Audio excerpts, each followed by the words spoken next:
Orí ẹ̀ pé. Brother Shaggy. Hello, Asagi, eh? How are you? I'm fine. Any question of the day? Yes, sir. Oh, yeah. Shaggy, what's your testimony for today? Oga pass, if you want pass, they will say you go there. They don't call am testimony again. It's a combination of thanksgiving and testimony. Oh yeah, they call am thank you money. Hey, Mastercraft. Play. No play piano. Carry piano here.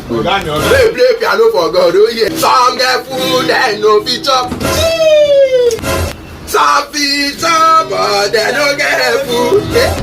We get food and we fit chop. Hey. Bless this food, oh Lord, for Christ's sake.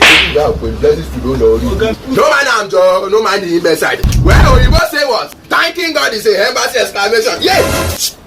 Thank you. Hey, but Shaggy, make I no lie, you understand? As you dey like this, we never shop since day for yesterday. We get like 250.